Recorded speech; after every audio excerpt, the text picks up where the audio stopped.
El nuevo ateísmo científico.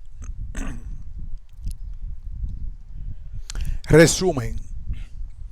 Al hablar del ateísmo científico, estamos explorando cuestiones que ya estaban presentes en la cultura occidental, pero que ahora aparecen con nueva relevancia. Después de una aproximación descriptiva al nuevo ateísmo y una presentación de sus principales autores, analizamos críticamente los niveles sintáctico, semántico y pragmático de las creencias religiosas, en orden a mostrar la fuerza y debilidad de las creencias religiosas tal como aparecen en el discurso de estos autores. La confianza en una razón sin límites está especialmente expresada en el proyecto de naturalización que alcanza a la religión y a lo luminoso. Emerge con novedad la naturaleza humana, naturalizada, regida ahora no solo por las leyes de la evolución, sino también por la decisión humana que dispone de tecnologías cada vez más potentes. Se ofrecen metáforas para mostrar algunas vías de futuro en las relaciones entre ciencia y religión y, en particular, entre ciencia y fe cristiana.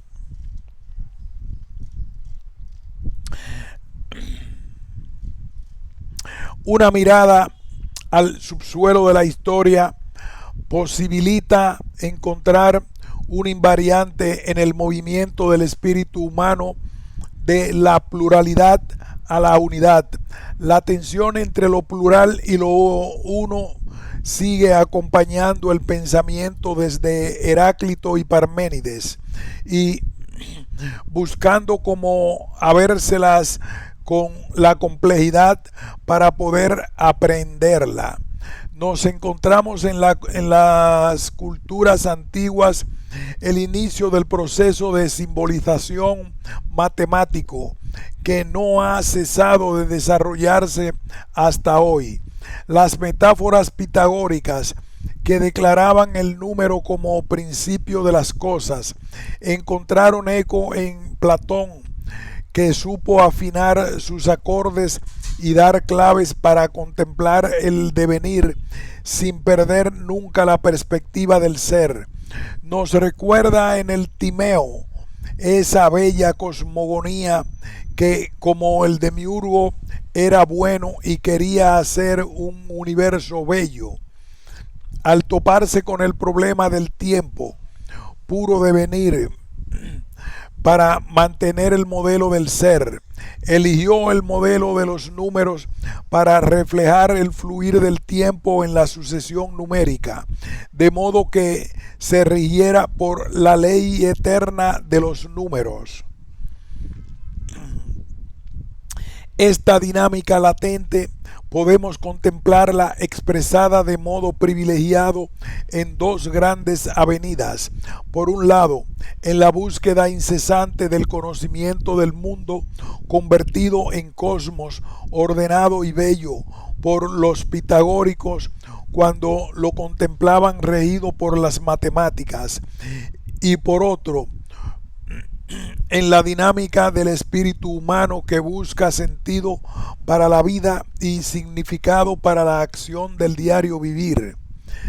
La tensión en el mantener acompasadas estas dos trayectorias no siempre se ha mantenido en equilibrio. Un bestseller de los años 80, El sueño de Descartes, constataba el logro que estaba suponiendo el ordenador en relación al sueño del genio francés en aquellos primeros días de noviembre de 1619, de poder matematizar todo lo real y así someter a la fuerza de la razón el conocimiento del mundo. Pero los autores de este libro advertían también el gran vacío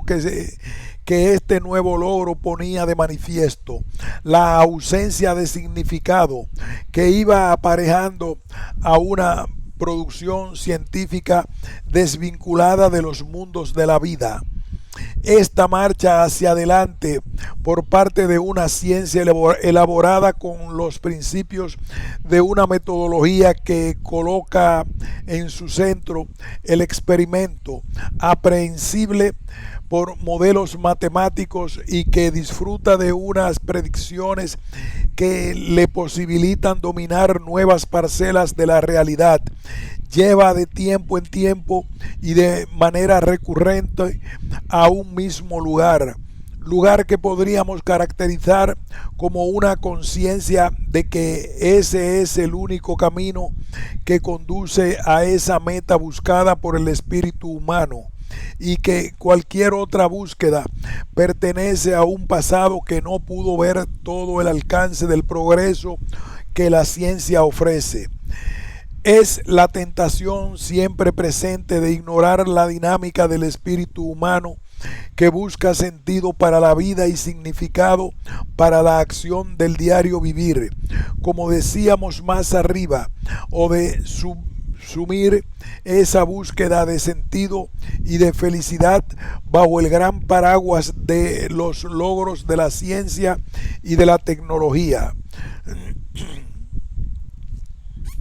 Fue la posibilidad de predecir y con ello de modificar la naturaleza, la que observó Francis Bacon cuando descubrió el poder de la ciencia moderna, ya en el siglo XVII, en su gran parábola de la casa de Salomón, desarrollada en la Nueva Atlántida. No duda en nombrar como mercaderes de la luz a los empleados de esa casa que recorren los países para traer a la casa libros y patentes de experimentos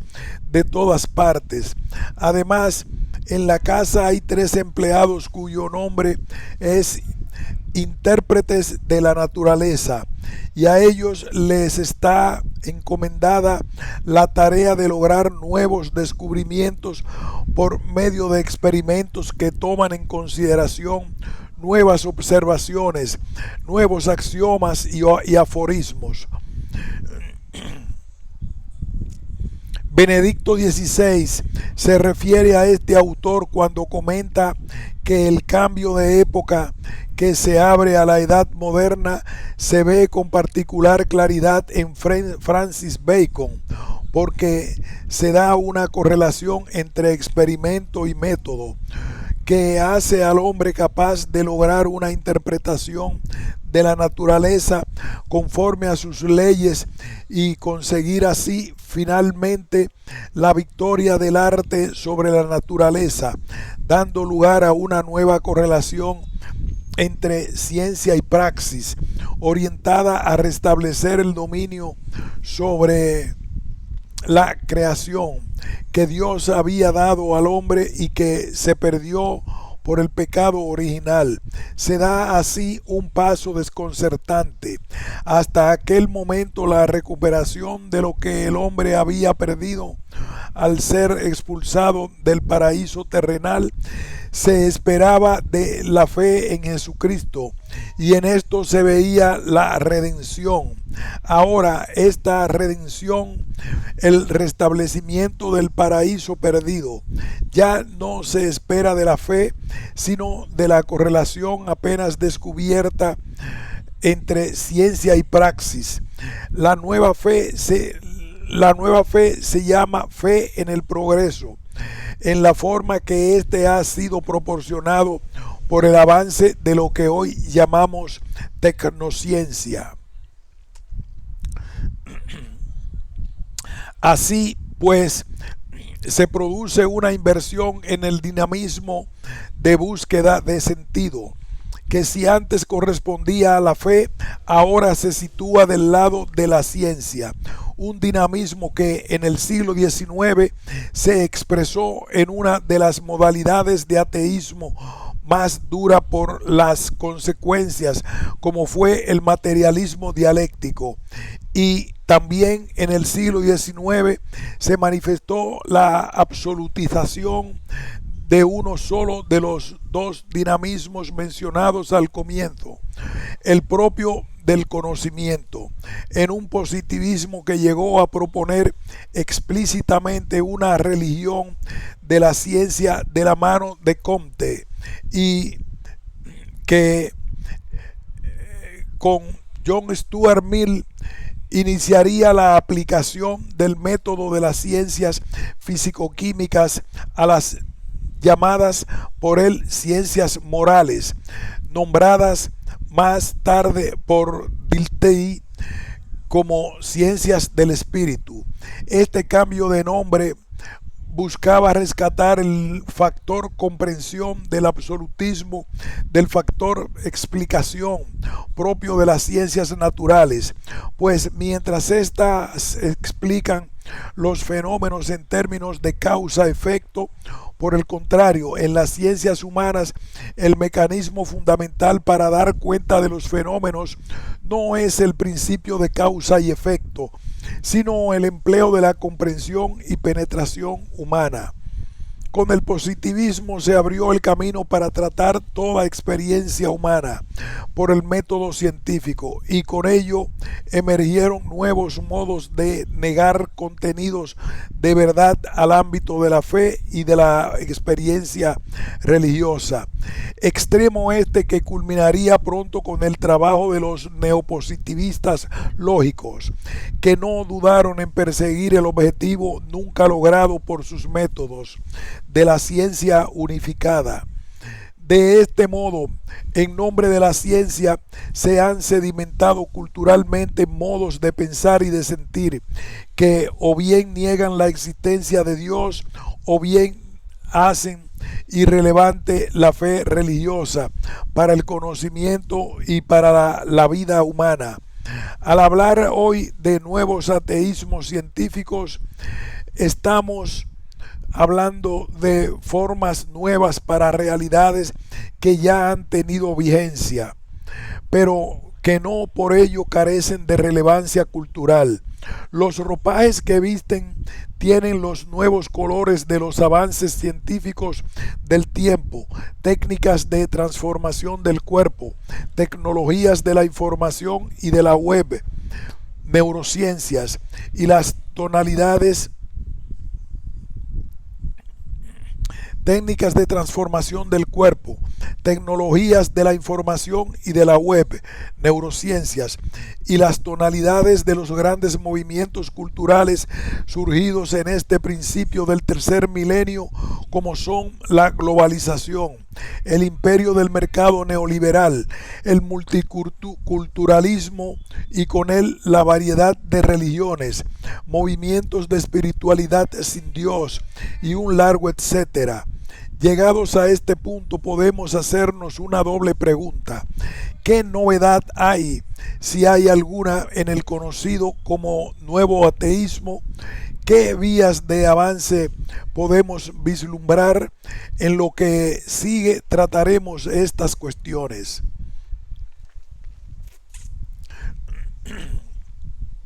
¿Qué novedad hay, si hay alguna, en el conocido como nuevo ateísmo? La nueva fe en el progreso que mencionábamos al citar a Benedicto XVI vinculaba bajo la perspectiva del racionalismo ateo dos creencias básicas: la creencia en la verdad objetiva de la ciencia experimental de la naturaleza y la fe en el desarrollo de la historia hacia una situación de plena emancipación del hombre respecto a toda autoridad trascendente. La barbarie de las guerras vividas en el siglo XX, en las que el progreso científico técnico tuvo un papel decisivo junto con la crueldad ejercida por el hombre contra sus semejantes y la explotación de la naturaleza con fines meramente económicos, ha cuestionado radicalmente los ideales de la modernidad, y la crisis de esta ha hecho que las creencias que soportaban esa perspectiva de progreso y que se vestían con distintas expresiones aparezcan como superadas. Por otra parte, los hechos de la historia reciente relativos al comunismo real se encargaron de desmontar las tesis del materialismo científico marxista. También los hechos y la filosofía de la ciencia del pasado siglo cuestionaron radicalmente las pretensiones del cientificismo, que ya entre nosotros, Unamuno las había fustigado en una variedad de escritos. Hoy es un lugar común la crítica de Popper al neopositivismo y su argumentación a favor del falibilismo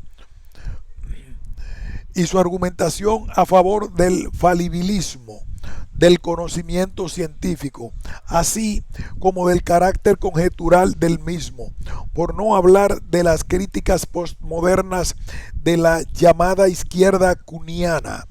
Y es también sobradamente conocida la gran tarea de la fenomenología cuando recupera en la subjetividad las objetividades que posibilitan contenidos de verdad en la experiencia del sujeto. A esto habría todavía que añadir la crítica de raíz nietzscheana y heideggeriana a la hegemonía de la técnica, y aquellas que, teniendo una raíz sociológica, evidencian la ambivalencia de la tecnociencia, pues no solo posibilita progreso, sino también destrucción. Vivimos en la sociedad del riesgo.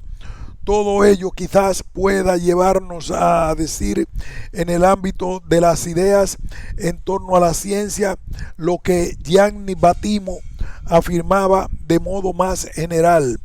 Hoy ya no hay razones filosóficas fuertes y plausibles para ser ateo, o en todo caso para rechazar la religión.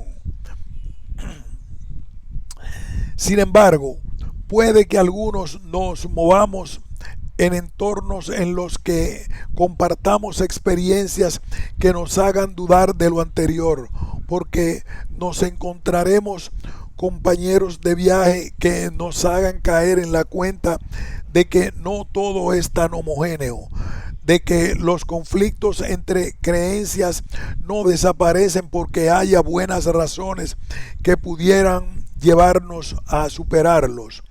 Lo expresan bien las palabras de Antonio Machado: creí en mi hogar apagado, removí las cenizas y me quemé la mano. Quizás el fenómeno del nuevo ateísmo ha emergido en algunos ambientes con la pretensión de calcinar la tierra a su paso, a pesar de haber surgido de lo que parecería un rescoldo prácticamente apagado. Podría ser significativa la existencia de un terreno abonado en las sociedades occidentales por haber alcanzado éstas un alto nivel de secularización. En estas sociedades, el espacio público está separado del espacio religioso, habiéndose consolidado la constitución de diferentes esferas que gozan de autonomía en relación con la esfera religiosa, como es el caso de la política, de la economía o de la ciencia. Es una época en que las condiciones para la experiencia de búsqueda de lo espiritual no están ligadas a lo religioso, es decir, a la creencia en Dios. En mi opinión, el nuevo ateísmo es un fenómeno cultural que se presenta con la pretensión de naturalizar toda la realidad, incluyendo ella la dimensión espiritual humana, y a Dios mismo. Y si bien puede decirse que no presenta problemas filosóficos esencialmente nuevos, diría que su novedad radica en que los presenta revestidos de conocimientos científicos y logros tecnológicos a la altura del tiempo, y lo hace en una época en que se dan situaciones de violencia ligada a ciertas creencias religiosas que afectan por el fenómeno de la globalización a grandes sectores de la población mundial. Por otra parte, un acercamiento lúcido al fenómeno necesita contar con la obligada mediación de la filosofía entre la ciencia y la teología, lo que hace necesario abrirse a discursos herederos, aunque críticos, de las tradiciones positivistas y analíticas, elaborados en contextos donde la cultura científica es dominante. La encíclica Lumen Fidei se hace eco de esta